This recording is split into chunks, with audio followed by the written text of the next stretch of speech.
નમસ્કાર, હું છું અમિત પટેલ.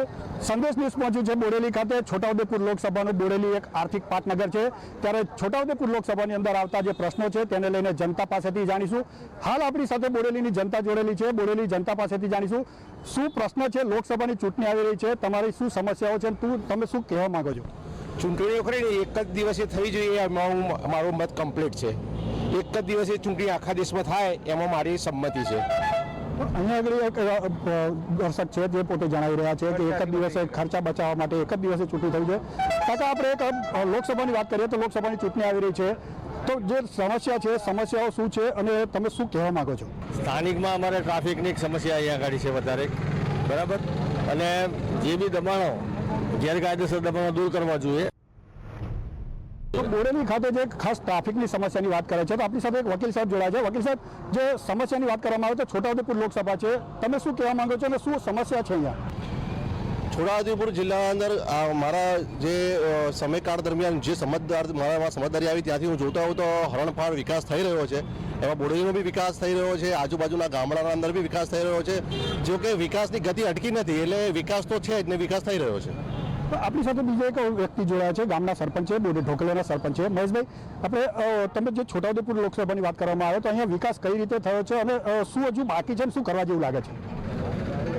છોટાઉદેપુર લોકસભામાં વિકાસની વાત કરું એક સરપંચ તરીકે, તો જ્યારથી આ જે ભાજપ સરકાર દોરી છે ત્યારથી હરણફાળ વિકાસ ચાલુ છે, અને જે વિકાસ બાકી રહી ગયેલો છે એને પણ આગળ પ્રાથમિકતા આપવાની બાકી છે. અને હમણાં જે વિકાસની વાત કરે છે કે અમુક લોકો કહે છે કે ભાઈ વિકાસ નથી થયો, વિકાસ નથી થયો, પણ વિકાસના કામો ચાલુ જ છે અને કોઈ એવો પ્રશ્ન નથી કે ભાઈ કે આ કામ કોઈના થતા નથી એવું. તો અહીંયા બીજી એક વાત કરવામાં આવે છે કે વિરોધ પક્ષના નેતા આપણી સાથે જોડાયા છે. બોડેલી તાલુકા પંચાયત છે, તમે વિરોધ પક્ષના નેતા છો. છોટાઉદેપુર લોકસભાની અંદર કોંગ્રેસ હાલ મૃતપાય અવસ્થામાં જોવા મળી રહી છે, તો તમે કઈ રીતે જુઓ છો? અહીંયા કોંગ્રેસ જે તમે કહેવા માંગો છો કે મૃતક અવસ્થામાં જોવે, પણ કોંગ્રેસ મૃતક અવસ્થામાં નથી.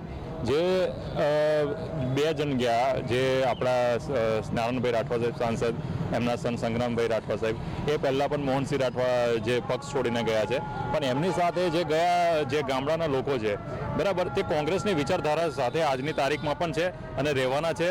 અને જે છોટાઉદેપુરના વિકાસની વાત કરવામાં આવે તો વિકાસના નામે ઝીરો છે.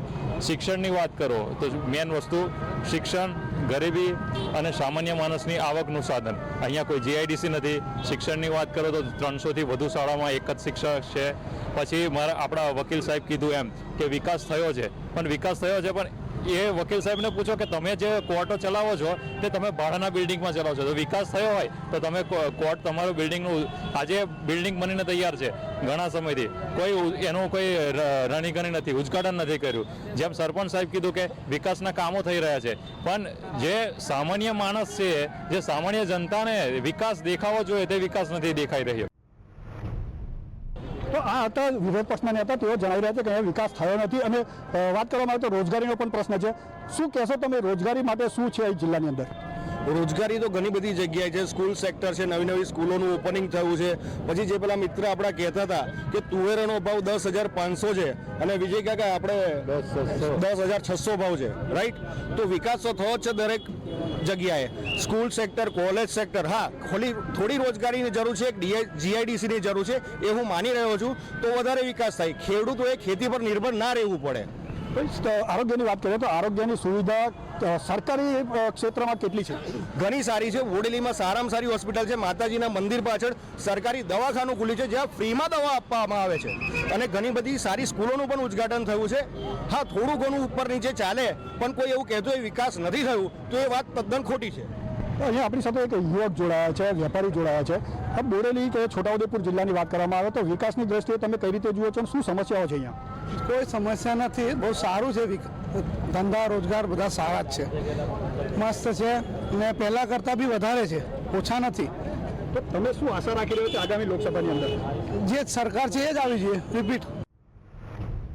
વકીલ સાહેબને કંઈક કહેવું છે, આપણે એમની પાસેથી જાણીશું. શું વકીલ સાહેબ? જિગ્નેશભાઈએ વાત કરી કે ભાઈ કોર્ટ અહીંયા સેવા સદનમાં ચાલે છે, તો મારે એમને વાતનો જવાબ આપવો હતો કે જે કોર્ટ સેવા સદનમાં ચાલે છે એ ગુજરાત સરકારને નામદાર ગુજરાત હાઈકોર્ટના પરામર્શથી જ્યારે બોડેલી તાલુકો જ્યારે નવો શરૂઆત થયો ત્યાં દરમિયાન કોર્ટની બિલ્ડિંગ બનવાનો સમય લાગે એવું હતું. એટલા માટે ગુજરાત સરકારની સારી વિચારધારા અને ગુજરાત હાઈકોર્ટની સારી વિચારધારા કે અહીંના ગરીબ સામાન્ય આદિવાસી નાગરિકો ન્યાય મેળવવા માટે દૂર દૂર સુધી ના જવું પડે, એટલા માટે એમને સતત સ્પીડિક ઝડપથી સેવા સદનના અંદર કોર્ટ કાર્યરત કરાવી ચાલુ કરાવડાવી અને હાલના અંદર કોર્ટનું બિલ્ડિંગ તમામ પ્રકારે સંપૂર્ણ રીતે તૈયાર થઈ ગયું છે, પરંતુ પક્ષકાર અને પબ્લિક અને જે આવનારા બહારથી લોકોને પરેશાનીનો સામનો ના કરવો પડે એટલા માટે ત્યાં આગળ ઓનલાઈન આપણે કેમેરાની સિસ્ટમ તેમજ એસીની સિસ્ટમ ફિટ કરવા માટેની કામગીરી ચાલુ હોય, એટલે નામદાર ગુજરાત હાઈકોર્ટ અને ગુજરાત સરકારનો એક બહુ સારો વિચાર એ રીતનો છે કે પબ્લિકને જેટલી ઝડપથી ન્યાય મળે, સરળ ન્યાય મળે, સુરક્ષિત ન્યાય મળે અને એમને સવલતો સુવિધાઓ મળે એ માટેના પ્રયાસ ચાલી રહ્યા છે. એટલા માટે કોર્ટની બિલ્ડિંગનું કામ પૂર્ણ અવસ્થા પર આવી ગયું છે અને ટૂંક સમયના અંદર કોર્ટ ઓપનિંગ થશે અને કોર્ટની બિલ્ડિંગ ભવ્ય બિલ્ડિંગ બનેલું છે. સાહેબ, તમે અહીંયા શું કહેવા માંગો છો કે વિકાસની વાત કરવામાં આવે કે બીજી કોઈ આરોગ્યની વાત કરવામાં આવે, શિક્ષણની વાત કરવામાં આવે, શું છે પરિસ્થિતિ?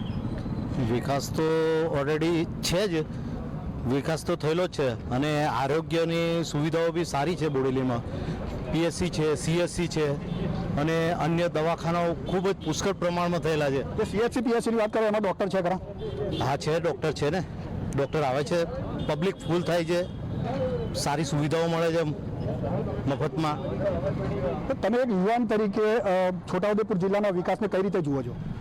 આપણે જ્યાં ઊભા છે બોડેલીમાં, આજે બોડેલીમાં તમે જુઓ કે બોડેલીને નાનકડું ગામડું કહેવામાં આવે છે, પણ આજે બોડેલીમાં જે બી વ્યક્તિ બહારથી આવે છે એક વસ્તુ જરૂર કબૂલ કરે છે કે બોડેલીમાં એ બધી જ સુવિધા ઉપલબ્ધ છે જે મેટ્રો સિટીઝમાં હોય છે.